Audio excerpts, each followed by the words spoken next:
大家好，这里是穷奢极欲，一个离不开钱的频道。台北市是台湾的政治与经济中心，也是全台人口密度最高的一级行政区。不少外县市的朋友来到这座城市打拼，然而高昂的居住成本却让不少人感叹，在台北生活并不容易。本期影片就要来聊聊，要花多少钱才能长期在台北定居。我们先从居住成本说起，这块基本可分成3种类型。第一是住家里，除了可省下房租房贷，通常也能免缴水电费，把居住成本压到最低。第二是租房居住，台北的租屋行情存在区域的差异，像在人文荟萃的大安区，租房网站上分租套房的最低价位4坪大小每月要价6500元，但屋况我们就不多做评论。这个区域的多数物件价位落在1万到15000元的区间，假如住在离市中心较远的文山区，会有较多万元以内的选项。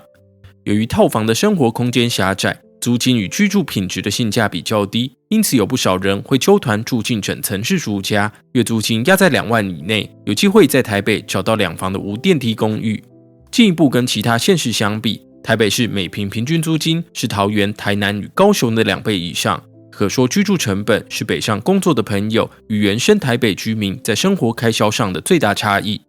第3种居住模式便是门槛最高的买房。这里我们粗略估算，在台北市买房要花多少钱。根据联征中心公布的资料，台北市大楼与公寓的平均交易总价是2300万元，平均核贷成数则是7成。假如背上30年贷款，每个月要还款6万元上下，对一般人来说，可能要组建双薪家庭才能还得起。因此有些人会选择相对低价的万华与大同区，或是买入总价较低的小宅。跟居住有关的费用还有水电费，台湾的电费比多数国家低廉。根据台电统计，台湾住宅用电的每度价格在全球主要国家中排名第5低，是日本的1半不到，新加坡的4成。至于实际电费，以全台平均值来看，夏天每月最高为1300元，冬天最低为630元。在台湾用水也很便宜，国际水协会对全球30个国家与地区进行调查，发现台湾的每度水价是榜单中的第3低，而且将近30年没有调涨。官方统计则显示，平均每人每月的水费不到台币100元。除了居住成本以外，伙食费是另一大开销。台北的外食跟外国大城市相比并不算贵，参考国外生活成本计算网站，东京一般餐厅的价位比台北要高出1.5%。在台北吃饭，一餐抓在150元以内，多数可以解决。但如果习惯叫外送、喝饮料与吃宵夜，餐费还要在网上店加。有些人为了省钱，会到传统市场买菜自己在家煮，有机会将每餐的成本压低到100元以下。再来看到交通费，以搭乘大众运输来说，台北市与周遭的基隆、新北与桃园共同推出基北北桃定期票，一个月支付1200元，就能不限次数搭乘捷运与公车。此外，还有人会自驾通勤。但在台北开车的成本相当昂贵，其中平面室内的停车位每月动辄要价5000元以上，还要加上油钱、保养与税金。因此很多人为了在便利性与成本之间取得平衡，选择骑机车通勤。近年官方的统计显示，台北市的机动车辆密度位居全台之冠。以上计算的住房、伙食与交通都是基本开销。换句话说，住在市中心以外的套房与雅房，如果没有太多娱乐需求，并把购物次数降到最低，一个租屋族在台北生活的成本有机会压到3万元以内。但不是人人都能适应极简生活。我们实际访问发现，有人认为想要过得轻松一点，月开销含租金很容易就超过4万元，还有人把每个月5万块当成台北市最低的生活门槛。如果还有打算买房成家养小孩，生活的成本还会更高。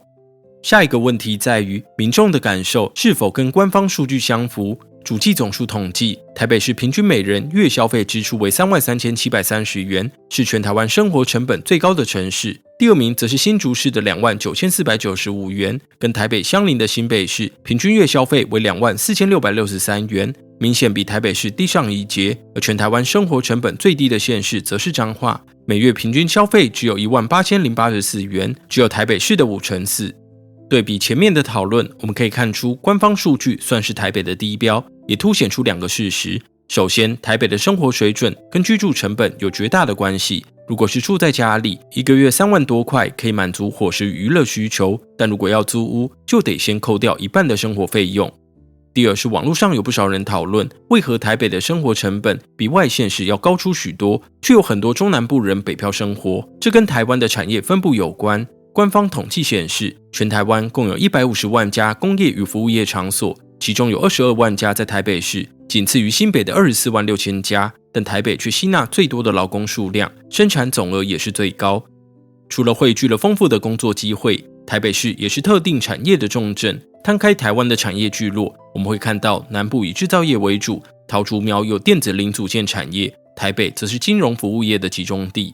但在这座城市工作，赚到的薪水未必足够支付生活开销。摊开工业与服务业正职员工的年薪中位数统计，在台北市一年可赚到70万元，一个月平均下来大约有5万8千元，算是足够应付生活成本。但各行各业有薪资差距，假如从事零售业，年薪的中位数会降到58万元，相比之下，金融与保险业的年薪中位数则高达100万等级。不同年纪的薪水也大不相同，像是全台劳工薪资中位数是52万元，但未满25岁的社会新鲜人年收入便会下降到36万元，25到29岁的年轻族群年薪中位数则为49万元。也就是说，如果领的是全台中位数的薪资，年轻人在台北会过得比较辛苦。如果真想在这座城市定居，必须想办法挤到更高的职位，领更高的薪水，否则如果只是死命存钱，根本不太可能办到。看完台湾的消费水准，我们接着要来探讨近年全球物价上涨对这座城市的生活有多少影响。摊开台湾的消费者物价指数年增率，近年高点在 3.6%， 跟其他国家相比并不算高。不过台北人最困扰的问题仍在于居住成本。2023年，台湾的租金指数年增率达到 2.16%， 创下27年来新高。虽然在北中南东4个区域中，北部地区的房租涨幅最低，但因为基期高，衍生出民众租屋空间缩小以及越租越远的现象。与此同时，买房市场也出现类似的趋势。信义房价指数显示，全台房价从2016年开始不断上涨，其中台北市的涨速虽然低过其他主要县市，但以去年的建物买卖转移栋数来计算，6都整体交易量年减3个百分点，但台北市年减却多达 6.6%。相比之下，新北市的房屋交易量跟前一年相比只减少了 0.3%。虽然房价的涨跌还牵涉到政策方向、投资炒作与建商惜售等原因，但我们可以推论，或许因为高基期的原因，即便台北房价涨幅不是最高，但仍有不少人最终选在新北甚至桃园买房。